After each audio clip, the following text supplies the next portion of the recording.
ونستغفره ونعوذ بالله من شرور أنفسنا وسيئات أعمالنا من يهده الله فلا مضل له ومن يضلل فلا هادي له وأشهد أن لا إله إلا الله وحده لا شريك له وأشهد أن محمدا عبده ورسوله صلى الله عليه وعلى آله وصحبه وسلم.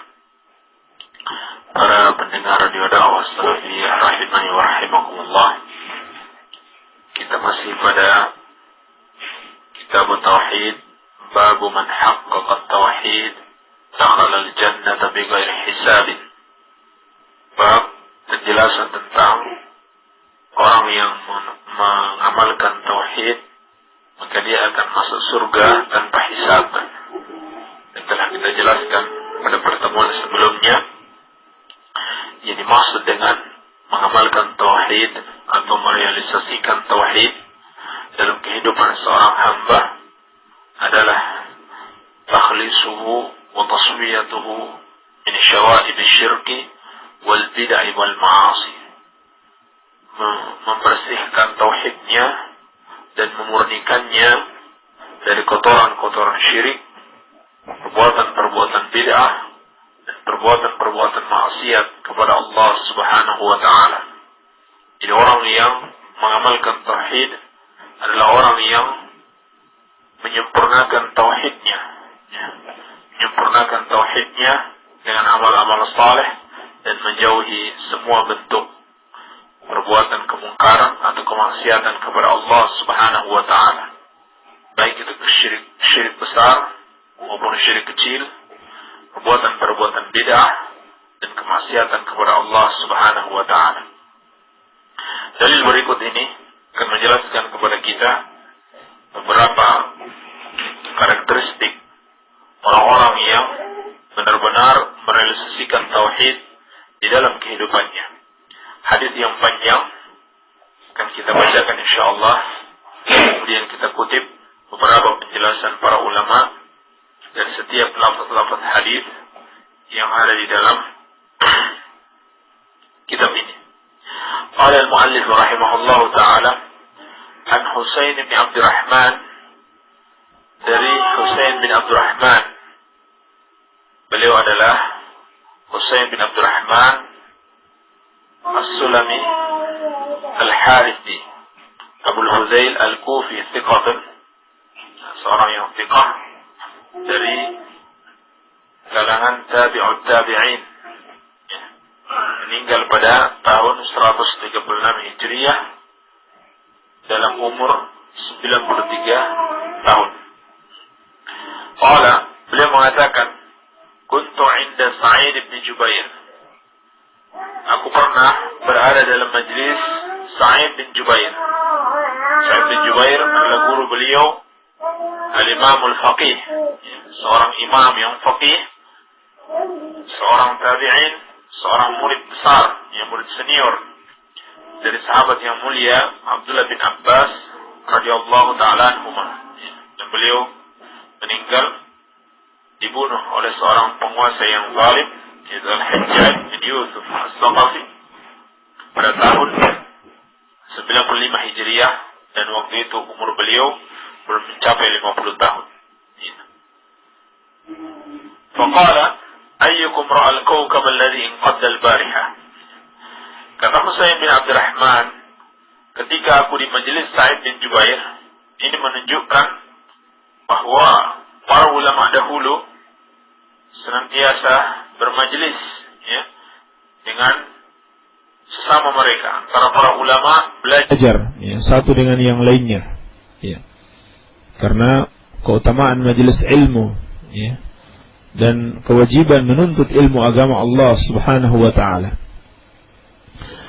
Maka kata Husain, ketika aku berada di majelis beliau, beliau pun berkata, siapa di antara kalian yang melihat bintang jatuh semalam? Maksud bintang jatuh di sini adalah potongan bintang. Ini bintang yang biasa, ya, dilemparkan kepada syaitan yang mencuri-curi berita dari langit, ya. Apabila kita lihat ada potongan bintang jatuh dari langit, itu biasanya dilemparkan kepada syaitan yang mencuri berita dari langit. Ya, rujuman lisyayatin, sebagai pelempar-pelempar syaitan, diciptakan bintang itu diantaranya sebagai pelempar syaitan yang biasa menyampaikan berita-berita yang dicuri dengar dari langit kepada para dukun. Ya. Faqultu ana, maka kata Husain, aku melihatnya. Thumma qultu, ama inni lam akun fi salatin, walakinni ludiktu. Kemudian aku katakan, ketika itu aku tidak sedang melakukan salat, ya. Tetapi ketika itu aku digigit oleh binatang berbisa, ya, misal kalajengking dan yang sejenisnya, ya. Di sini beliau mengatakan demikian karena jangan sampai orang menyangka beliau sedang melakukan salat. Ini menunjukkan bahwasannya para salaf dahulu itu benar-benar ikhlas di dalam ibadah mereka dan menjauhi riya, ya. Apalagi membanggakan sesuatu yang tidak mereka kerjakan. Qala fama sana'ta, lalu kata Sa'id bin Jubair, lalu apa yang kau lakukan? Qultu irtaqaitu, aku katakan aku meminta diruqyah, yaitu minta dibacakan ayat-ayat Al-Qur'anul Karim untuk mengobati, ya, karena Al-Quran itu adalah obat bagi penyakit hissiyah dan penyakit ma'nawiyah, ya. Penyakit hissiyah, ya, penyakit-penyakit yang bisa disembuhkan oleh medis, ya, seperti disengat oleh binatang berbisa atau penyakit panas dan berbagai macam penyakit lainnya, maupun penyakit ma'nawiyah, ya, seperti kekufuran dan kesyirikan kepada Allah Subhanahu wa taala, nifaq dan yang lain-lainnya, ya.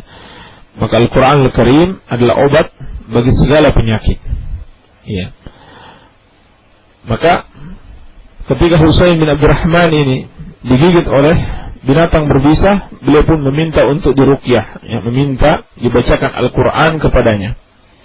Qala fama hamalaka ala dhalika, lalu kata Sa'id, apa yang membawamu melakukan hal tersebut? Ini maksudnya, apa dalilmu? Ya. Apakah engkau memiliki hujjah dari Al-Quran dan dari sunnah Rasulullah sallallahu alaihi wasallam sehingga engkau meminta diruqyah? Maka di sini menunjukkan bahwa perlunya kita meminta hujjah, argumentasi atas sebuah pendapat, iya. Dan orang yang dimintai hujjah atau orang yang mengamalkan, hendaklah dia mengabarkan dalilnya, iya. Bukan orang yang bertanya yang diminta untuk mendatangkan dalil, tetapi kan itulah seharusnya yang memiliki dalil dan dia menyampaikannya, iya. Hal ini juga menunjukkan kepada kita bolehnya munadharah, ya, berdiskusi untuk sampai pada satu kebenaran, ya, bukan untuk menolak kebenaran, ya, tetapi untuk mencapai kebenaran, iya. Qultu, maka kata Husain, hadithun haddatsanahu Sya'bi, ya, satu hadis yang disampaikan kepada kami oleh Asy-Sya'bi, ya. Beliau adalah Amir bin Syurahail Al-Hamdani, ya, seorang dari kalangan tabi'in yang lahir di masa Umar bin Khattab, ya, radhiyallahu taala anhu, dan beliau termasuk min thiqatit tabi'in wa fuqahaihim, ya, meninggal pada tahun 103 Hijriah, ya. Jadi kata Husain, aku meminta diruqyah karena ada satu hadis yang disampaikan kepada kami dari Asy-Sya'bi rahimahullahu taala. Qala wa ma haddatsakum, kata Sa'id, apa yang dia sampaikan kepada kalian? Qultu haddatsana an Buraidah bin al-Husayb, ya. Maka aku katakan telah menyampaikan kepada kami satu hadis dari Buraidah ibn al-Husayb radhiyallahu taala anhu, beliau adalah Ibn al-Harith al-Aslami, ya, sahabiyun syahir, seorang sahabat yang terkenal, meninggal pada tahun 63 Hijriah. Ya. Beliau mengatakan, la ruqyata illa min ainin aw humatin. Ya.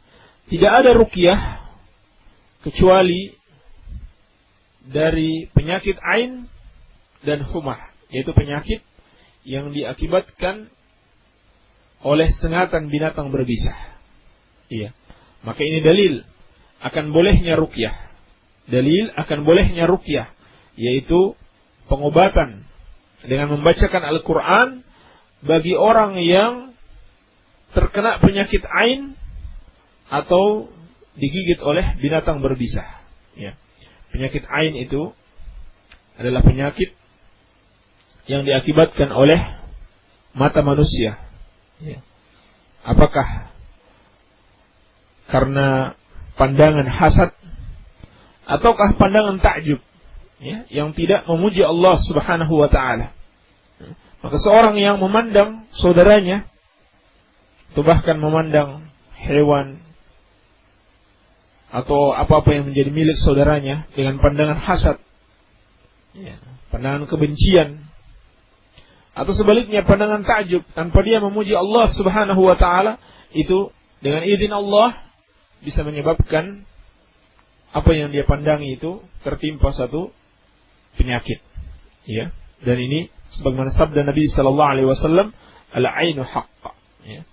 Adanya penyakit ain itu yang diakibatkan oleh mata manusia itu benar-benar ada. Iya. Maka apabila seorang tertimpa penyakit ain, hendaklah dibacakan Al-Quran kepadanya. Iya. Ini biasanya juga terjadi pada anak-anak, ya. Anak-anak yang masih lucu dibawa keluar rumah, ya, tanpa didoakan, ya, doa perlindungan kepada Allah Subhanahu wa taala, ya, lalu dilihat oleh semua orang dan merasa takjub kepadanya, ya. Tidak lama setelah itu anak ini pun tertimpa satu penyakit, ya. Maka hendaklah dia dibacakan Al-Quran kepadanya, diruqyah, ya. Atau cara lain yang pernah diajarkan Rasulullah sallallahu alaihi wasallam, bahwa orang yang memandangnya tersebut diminta untuk mandi, ya, diminta untuk mandi dan membasahi bagian dalam dari sarungnya, kemudian sisa air mandinya itu disiram kepada orang yang terkena, ya, penyakit ain dari pandangan matanya. Iya. Demikian pula seorang yang digigit binatang berbisa, apakah ular, kalajengking dan yang sejenisnya, ya, di samping adanya pengobatan yang mubah, ya, seperti obat-obatan yang diberikan oleh seorang dokter, maka sangat baik apabila dibacakan Al-Quran kepadanya, ya, dibacakan Al-Quran sebagai pengobatan, ya. Dan maksud sabda Rasulullah sallallahu alaihi wasallam, la ruqyata illa min ainin aw humatin, tidak ada ruqyah kecuali dari penyakit ain atau terkena gigitan binatang berbisa. Ini kata Imam Al-Khattabi rahimahullahu taala, adalah maksudnya bukan untuk membatasi, ya, tetapi tidak ada ruqyah ashfa wa aula, ya, yang lebih bisa menyembuhkan dan lebih bermanfaat, ya, melebihi ruqyah untuk penyakit ain dan penyakit karena digigit binatang berbisa. Iya. Karena ruqyah bisa digunakan untuk pengobatan semua penyakit, ya, untuk pengobatan semua penyakit, ya. Akan tetapi ruqyah itu ada dua bentuk. Ada ruqyah syar'iyyah, yaitu dengan membacakan kepada si sakit, ya, atau seseorang membacakan untuk dirinya sendiri Al-Quranul Karim, ayat-ayat Al-Quranul Karim, dan juga doa-doa yang diajarkan oleh Rasulullah sallallahu alaihi wasallam. Iya. Dan ada ruqyah syirkiyah, ya, dan bid'ahiyah, ya, ruqyah yang syirik atau kebid'ahan, ya, yaitu bacaan-bacaan berupa mantra-mantra, ya, yang di dalamnya terdapat permohonan bantuan kepada syaitan, ya, kepada jin-jin agar membantu untuk menyembuhkan, ya, maka ini termasuk kesyirikan kepada Allah Subhanahu wa taala, ya. Tidak boleh seorang misalkan datang kepada dukun, ya, minta dibacakan, atau ketika dia sakit atau keluarganya sakit, kemudian memanggil dukun, ya, dan membacakan apa-apa yang tidak berasal dari Al-Quran dan dari Sunnah Rasulullah Sallallahu Alaihi Wasallam. Ya, meskipun dukun itu kadang-kadang tidak disebut sebagai dukun, ya, misalkan dia dikenal sebagai orang pintar, atau bahkan disebut seorang kiai, seorang ustaz, ya. Tapi di dalam meruqyah seseorang, dia tidak membacakan Al-Quranul Karim, atau dia membacakan kata-kata, mantra-mantra yang tidak dipahami maknanya, ya, maka hal seperti ini tidak dibolehkan di dalam syariat Allah Subhanahu wa taala. Ya, bahkan bisa termasuk kesyirikan apabila di dalamnya terdapat permohonan, ya, kepada selain Allah Subhanahu wa taala. Ya. Ketika mendengarkan hadis ini, Sa'id bin Jubair mengatakan, qala qad ahsana man intaha ila ma sami'a. Ya. Sungguh telah sangat baik sekali orang yang mengamalkan sesuatu sesuai dengan apa yang telah dia dengarkan, ya, dari dalil-dalil baik dari Al-Qur'an dan sunnah Rasulullah sallallahu alaihi wasallam. Ya. Di sini menunjukkan husnu adabis salaf, ya, bagusnya adab salaf, ya, generasi salaf dahulu, ya. Meskipun hakikatnya apa yang dilakukan oleh Husain bin Abdurrahman ini yang bertentangan dengan hadis atau bertentangan dengan mazhab beliau, ya, atau tidak lebih utama dari apa yang akan disampaikan oleh Sa'id bin Jubair, ya. Jadi lebih utama, tidak lebih utama dari apa yang disampaikan oleh Sa'id bin Jubair, ya. Namun beliau mengatakan, sungguh telah baik sekali, ya, seorang yang mengamalkan sesuai dengan apa yang dia dengarkan. Kenapa? Karena dia telah mengamalkan sesuai dalil, ya. Maka di sini juga menunjukkan bahwasannya amalan seseorang itu harus senantiasa disertai dengan ilmu. Ya, ini petunjuk, ya, para sahabat, para tabi'in dan tabi'ut tabi'in, ya. Dan beliau kemudian tidak menolak hadis Rasulullah sallallahu alaihi wasallam meskipun bertentangan dengan mazhab yang beliau yakini. Iya. Maka demikianlah harusnya kaum muslimin, ya, apabila menganut satu mazhab tertentu, namun jika pendapat itu salah atau bertentangan dengan hadis Rasulullah sallallahu alaihi wasallam, maka hendaklah ditinggalkan, ya. Dan ini pesan para ulama semuanya, ya.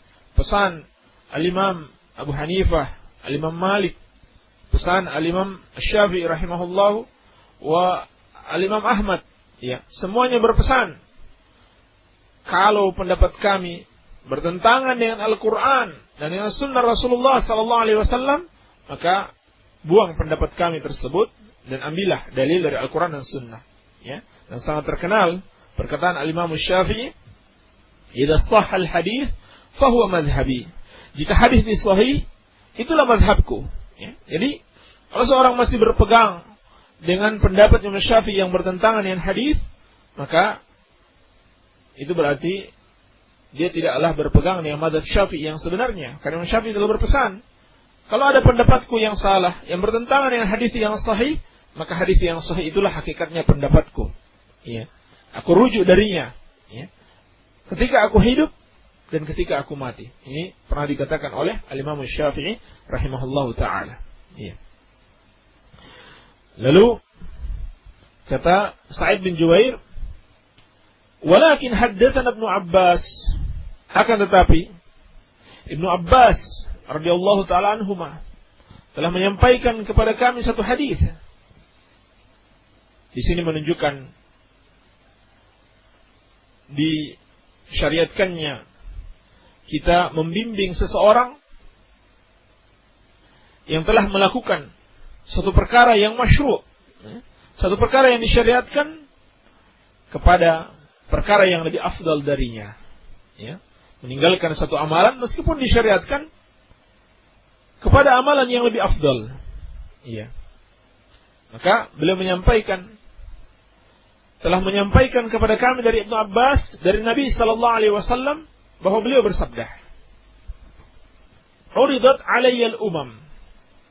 Telah ditampakkan kepadaku umat-umat terdahulu. Fara'aitun nabiyya wa ma'ahu rahat. Maka aku pun melihat seorang nabi dibangkitkan bersamanya, yang mengikuti nabi tersebut itu tidak sampai 10 orang. Tidak sampai 10 orang, artinya sedikit sekali. Iya. Maka ini menunjukkan bahwa kebenaran itu tidaklah selalu bersama kebanyakan orang. Ya. Bahkan ini sebagai bantahan bagi orang-orang yang berargumentasi dengan jumlah yang banyak, ya, untuk menilai sesuatu itu benar atau salah. Ya. Mereka beranggapan kalau banyak orang mengikuti satu pendapat itu benar. Ya. Kalau sedikit berarti salah. Ini tidak benar sama sekali. Ya. Bahkan para nabi, seperti kata Nabi sallallahu alaihi wasallam, ada yang dibangkitkan pengikutnya tidak lebih dari 10 orang. Wa nabiyya wa ma'ahu rajul war rajulan. Dan seorang nabi lagi pengikutnya ada 1 orang saja. Dan seorang nabi yang lain pengikutnya 2 orang, wan nabiyya wa laysa ma'ahu ahadun. Bahkan ada seorang nabi tidak ada pengikutnya 1 orang pun. Ya. Ini menunjukkan kebenaran itu bukanlah mengikuti suara mayoritas, ya. Sehingga ada istilah yang merupakan istilah kesyirikan kepada Allah, bahwa suara rakyat katanya suara Tuhan, ya. Ini bentuk kesyirikan, ya, kepada Allah Subhanahu wa taala. Apabila seorang mengatakan suara rakyat itu suara Tuhan, atau kebenaran bersama mayoritas rakyat, itu tidak benar sama sekali. Tapi kebenaran berdasarkan Al-Quran dan Sunnah Rasulullah sallallahu alaihi wa alihi wasallam. Maka kita ketahui prinsip demokrasi yang berlandaskan keputusan atau satu kebenaran berdasarkan aspirasi kebanyakan masyarakat atau kebanyakan orang, itu bertentangan dengan syariat Islam, ya, bertentangan dengan syariat Islam.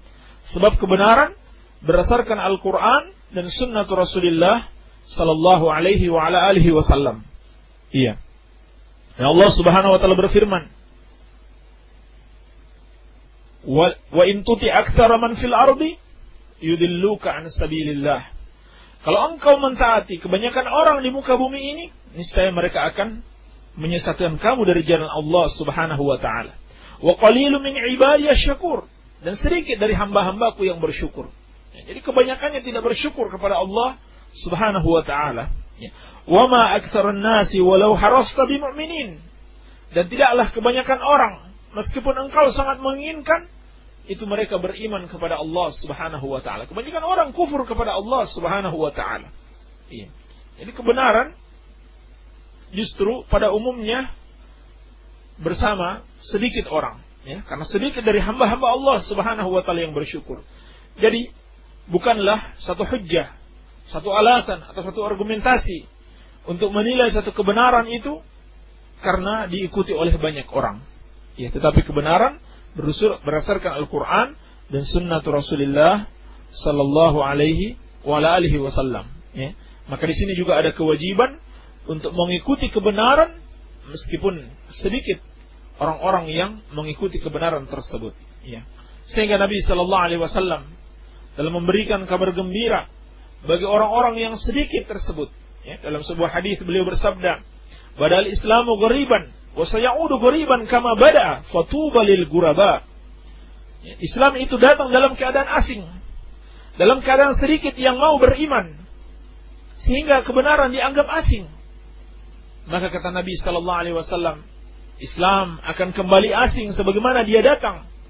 Tetapi kata beliau, fatuba lil ghuraba, sungguh beruntung orang-orang yang dianggap asing tersebut. Sungguh beruntung orang-orang yang dianggap aneh karena dia menjalankan syariat Allah Subhanahu wa taala. Iya, jadi sedikit orang-orang yang benar-benar komitmen dengan syariat Allah Subhanahu wa taala. Jangan karena satu pengajian banyak dihadiri orang, ya, lalu kita kemudian mengatakan berarti pengajiannya benar, ya. Pengajiannya yang betul karena pengikutnya lebih banyak. Dan sebaliknya, satu pengajian yang sedikit orang yang menghadirinya, lalu kita katakan berarti ini aliran sesat, ya, karena sedikit pengikutnya. Tidak seperti itu, ya. Tetapi kebenaran berdasarkan Al-Quran dan Sunnatul Rasulullah Sallallahu Alaihi Wasallam bukan bergantung pada sedikit atau banyaknya pengikut. Iya. Hadis ini juga menunjukkan bahwasanya pengikut para nabi itu berbeda-beda, ya. Sehingga kata Nabi Sallallahu Alaihi Wasallam, "Idrufi ali sawadun azimun." Ya. Tiba-tiba ditampakkan kepadaku satu jumlah yang besar, fadanantu annahum ummati, sehingga aku menyangka mereka adalah umatku. Faqila li hadza Musa wa qaumuhu. Lalu dikatakan kepadaku, ini adalah Nabi Musa alaihissalam dan pengikutnya. Dan menunjukkan keutamaan Nabi Musa alaihissalam, bahwa beliau salah seorang nabi yang paling banyak pengikutnya setelah Rasulullah sallallahu alaihi wasallam. Ya, namun ini di zaman Nabi Musa alaihissalam dan beberapa waktu sepeninggal beliau, ya. Namun setelah itu orang-orang yang beliau tinggalkan ini banyak merubah-rubah isi Taurat, ya, merubah agama mereka sampai hari ini. Mereka kafir kepada Allah Subhanahu wa taala. Ya, mereka tidak mau mengikuti nabi yang diutus di akhir zaman yang telah dipesankan di dalam Taurat dan dipesankan oleh Nabi Musa alaihissalam untuk mengikuti beliau, yakni Rasulullah sallallahu alaihi wasallam. Fa nadartu fa idza sawadun azimun. Nah, aku melihat pada sisi yang lain, di sana ada jumlah yang besar. Faqila li hadhihi ummatuka. Maka dikatakan kepadaku, inilah umatmu.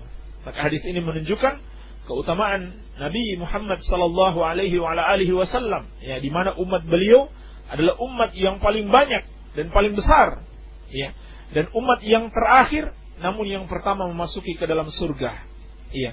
Dan Nabi sallallahu alaihi wasallam telah berpesan untuk memperbanyak umat beliau.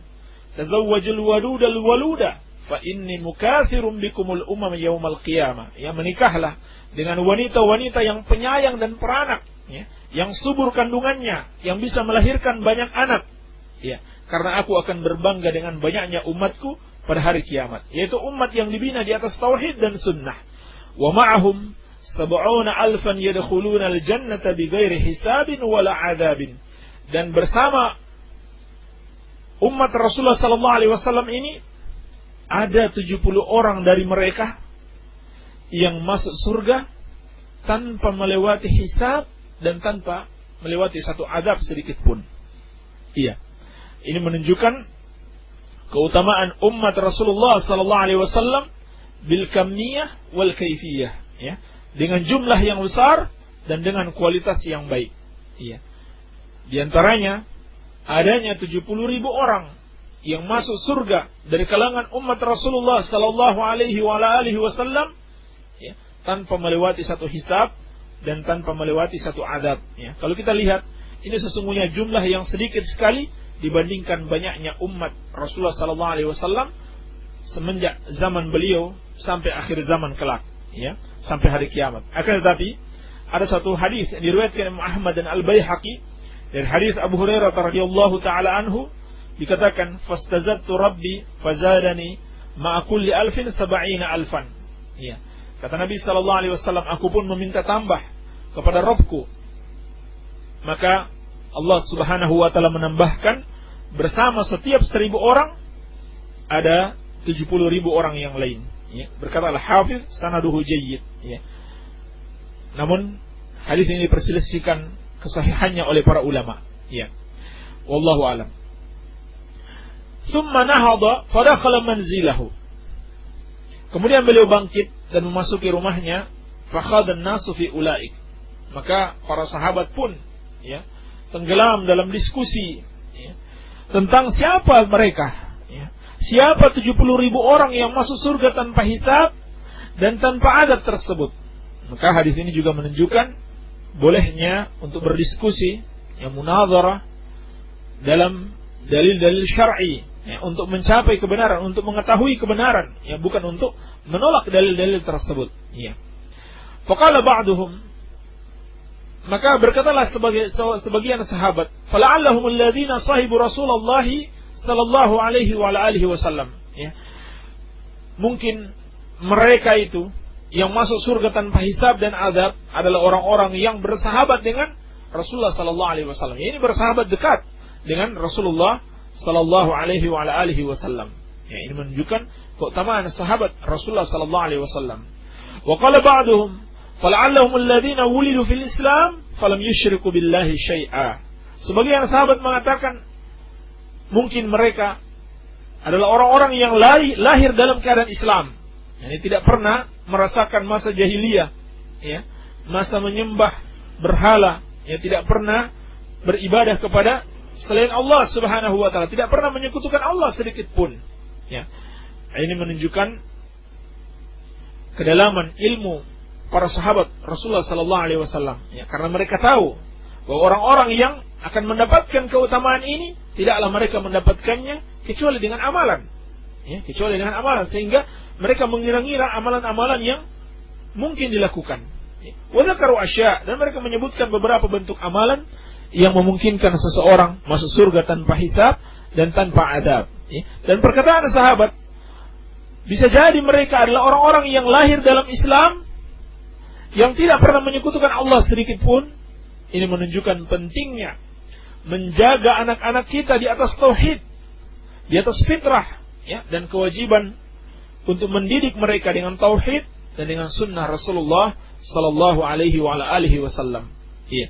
Dan tidak cukup seorang itu lahir dalam Islam, ya, tetapi dia harus dijaga dari kesyirikan-kesyirikan, ya.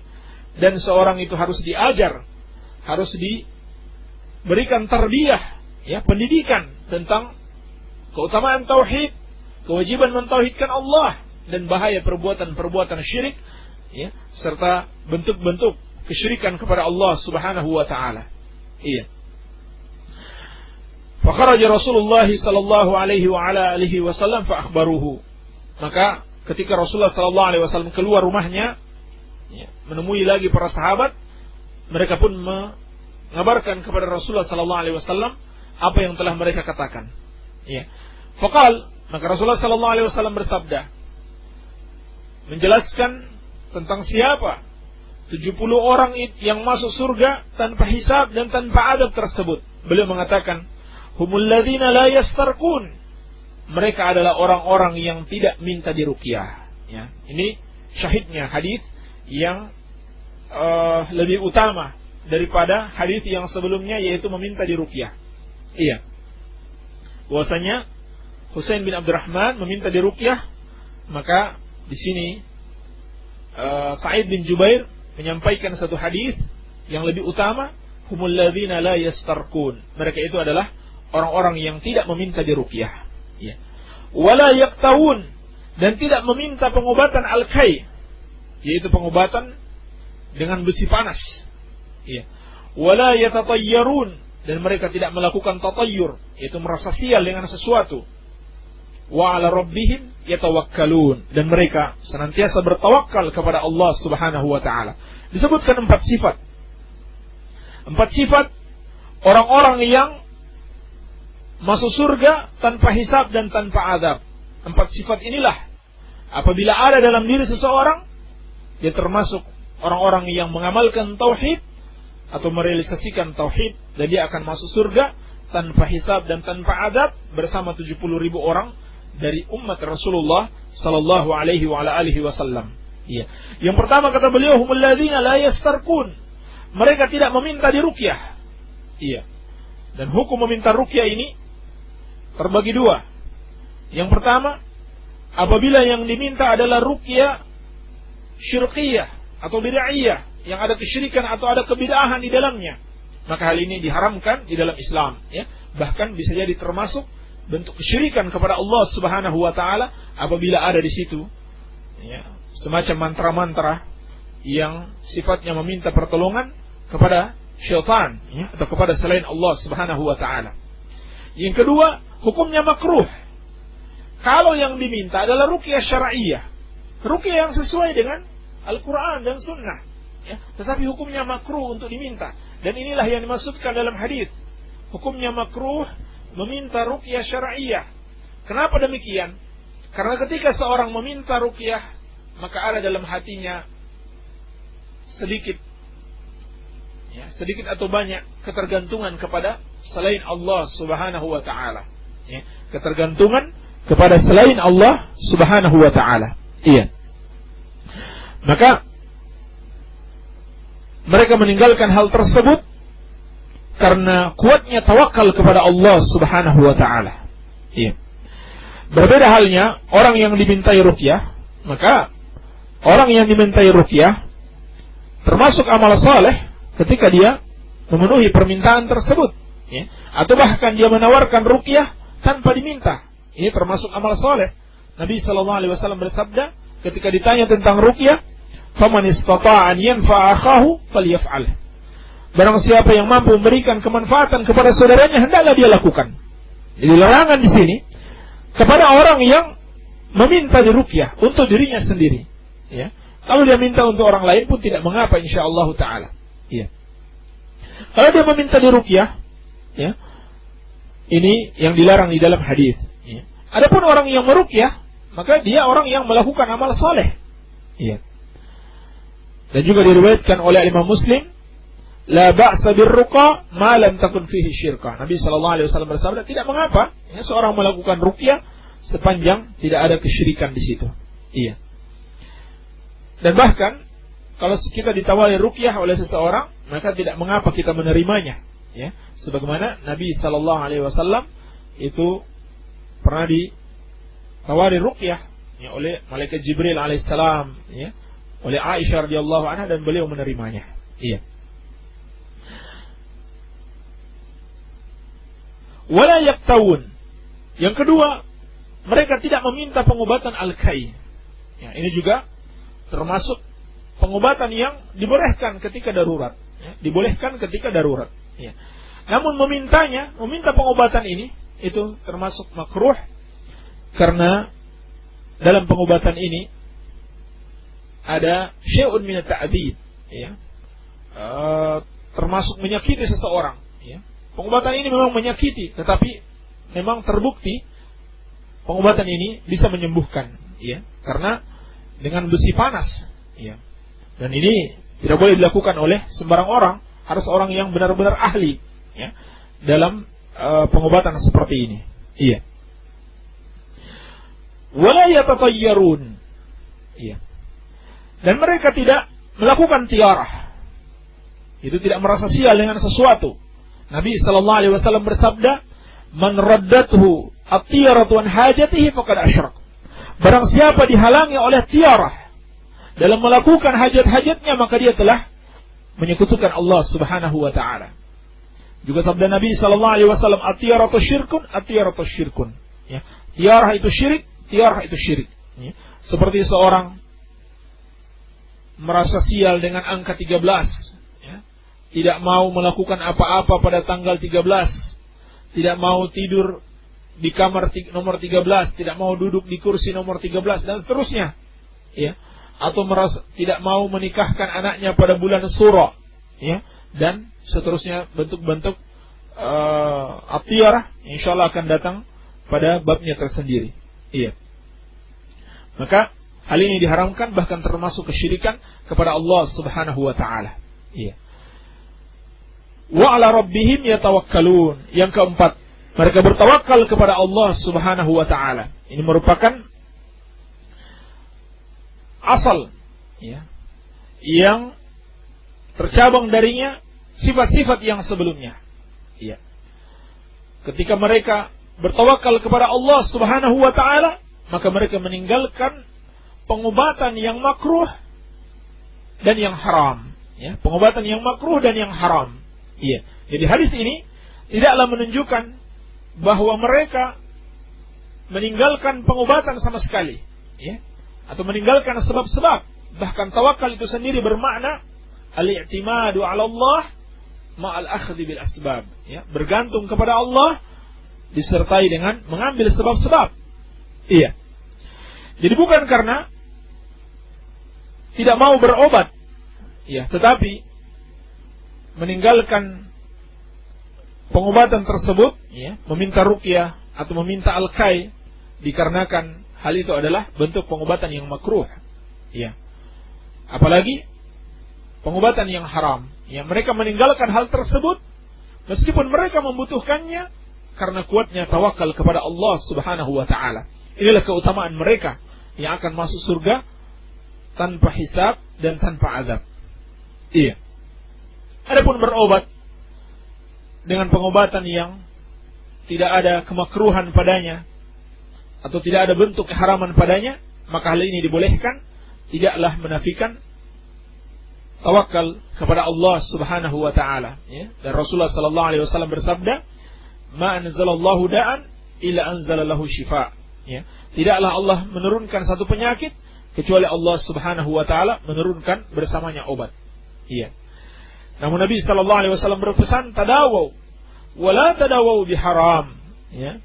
Berobatlah kalian, namun jangan kalian berobat dengan sesuatu yang haram. Ini menunjukkan sesuatu yang haram juga terkadang bisa dijadikan obat, ya. Terkadang bisa dijadikan obat. Namun hal itu dilarang oleh Rasulullah sallallahu alaihi wasallam. Iya. Kalau yang makruh saja dilarang, apalagi yang diharamkan Allah Subhanahu wa taala. Iya. Faqama Uqasyah bin Mihsan. Maka ketika Rasulullah sallallahu alaihi wasallam menyampaikan hadis ini, berdirilah sahabat yang mulia Uqasyah bin Mihsan, ya. Beliau adalah Uqasyah bin Mihsan ibn Hurstan al-Asadi, ya. Termasuk orang-orang yang awal masuk Islam dan berhijrah bersama Rasulullah sallallahu alaihi wasallam mengikuti perang Badar, dan beliau meninggal pada perang Riddah, ya, perang melawan orang-orang murtad bersama sahabat yang mulia Khalid bin Walid, ya, radhiyallahu taala anhum ajma'in, ya. Beliau dibunuh oleh Tulaiha, ya, bin Asadi, yang kemudian Tulaiha ini masuk Islam dan berperang bersama Sa'ad bin Abi Waqqas, ya. Lalu juga meninggal, ya, dalam peperangan tersebut. Semoga mereka semuanya mendapatkan kesyahidan, iya. Dan beliau meninggal, Uqasyah bin Mihsan meninggal pada tahun ke-12 Hijriah, ya, pada peperangan melawan orang-orang murtad, ya, bersama panglima Khalid bin Walid di masa kepemimpinan Abu Bakar, ya, radhiyallahu taala anhu, ya. Maka ketika mendengarkan hadis ini, berdirilah Uqasyah bin Mihsan, ya, dan beliau mengatakan, "Ud'u Allah ayyaj'alani minhum." Ya Rasulullah, berdoalah kepada Allah agar aku termasuk dari mereka, ya, termasuk ke dalam 70.000 orang yang masuk surga tanpa hisab dan tanpa azab, yang tidak pernah meminta diruqyah, tidak pernah melakukan pengobatan al-kai, tidak melakukan tatayyur, dan mereka senantiasa bertawakal kepada Allah Subhanahu wa taala. Inilah sifat-sifat orang-orang yang mengamalkan tauhid, ya, dengan sebenar-benarnya, ya. Sehingga sahabat yang mulia ini meminta kepada Rasulullah sallallahu alaihi wasallam, "Ya Rasulullah, berdoalah kepada Allah agar aku termasuk bagian dari mereka." Ini menunjukkan semangat para sahabat Rasulullah sallallahu alaihi wasallam untuk meraih kebaikan, ya, terutama kebaikan di akhirat kelak.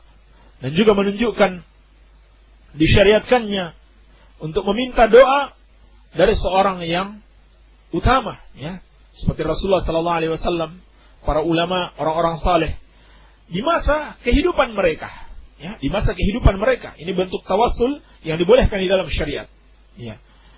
Para sahabat meminta doa dari Rasulullah sallallahu alaihi wasallam ketika beliau masih hidup. Ketika beliau sudah meninggal, para sahabat tidak kemudian berbondong-bondong datang di kuburan Rasulullah sallallahu alaihi wasallam, ya, sebab beliau telah meninggal dunia. Iya. Lalu Nabi sallallahu alaihi wasallam bersabda, "Anta minhum." Engkau termasuk bagian dari mereka. Ini adalah alamun min a'lamin nubuwah, ya, satu tanda dari tanda-tanda kenabian, di mana Allah telah mengabarkan kepada Rasulullah sallallahu alaihi wasallam siapa-siapa para penghuni surga dan siapa-siapa penghuni neraka. Iya. Tsumma qama rajulun akhar. Lalu berdirilah seorang yang lain. Faqala, "Ud'u Allah yaj'alani minhum." Dia pun mengatakan, "Ya Rasulullah, berdoalah kepada Allah agar aku juga termasuk bagian dari mereka." Faqal, "Sabaqaka biha Uqashah." Namun Nabi sallallahu alaihi wasallam berkata kepadanya, "Uqashah telah mendahuluimu." Artinya, orang yang meminta ini, dia tidak memiliki keutamaan sebagaimana keutamaan yang ada pada Uqashah. Sehingga Rasulullah sallallahu alaihi wasallam tidak mendoakannya. Iya, karena dalam riwayat Bukhari, Rasulullah sallallahu alaihi wasallam berdoa untuk Uqashah, "Allahumma ja'alhu minhum." Ya Allah, jadikanlah dia Uqashah termasuk bagian dari mereka. Ya. Namun orang ini tidak didoakan oleh Rasulullah sallallahu alaihi wasallam sebab dia tidak memiliki keutamaan sebagaimana keutamaan yang dimiliki oleh Uqashah. Namun Rasulullah sallallahu alaihi wasallam tidak kemudian mengatakan kepadanya, "Engkau tidak berhak." Iya. Tetapi Rasulullah hanya mengatakan, "Uqashah telah mendahuluimu." Maka di sini menunjukkan disukainya kita menggunakan kata-kata yang tidak menyinggung perasaan seseorang. Iya. Dan ini menunjukkan bagusnya akhlak Nabi sallallahu alaihi wa ala alihi wasallam. Iya. Juga ini menunjukkan kepada kita saddu dzara'i, ya, menutup, ya, pintu-pintu yang bisa, ya, membuka keburukan, ya, menutup pintu-pintu yang bisa membuka keburukan. Sebab kalau Rasulullah sallallahu alaihi wasallam mendoakan orang ini, maka semua orang yang hadir di situ akan meminta doa, meminta didoakan, padahal mereka orang-orang yang tidak berhak, ya, atau tidak memiliki sifat-sifat sebagaimana yang ada dalam Uqashah, ya, dalam diri Uqashah bin Mihsan yang berhak untuk mendapat doa sebagai orang-orang yang masuk surga tanpa hisab dan tanpa azab. Iya. Maka hal ini juga menunjukkan bahwa orang yang mengamalkan tauhid dan merealisasikan tauhid itu sedikit. Iya. Sebagaimana yang kita sampaikan sebelumnya, bahwa kebenaran, ya, tidak senantiasa bersama banyaknya orang. Iya. Kebenaran bukan mengikuti kebanyakan orang, ya. Dan tidak boleh seorang berdalil dengan banyaknya orang untuk menetapkan sesuatu itu benar atau salah. Iya. Karena hadis ini jelas menunjukkan bahwasannya yang benar-benar mengamalkan tauhid itu sedikit sekali, ya.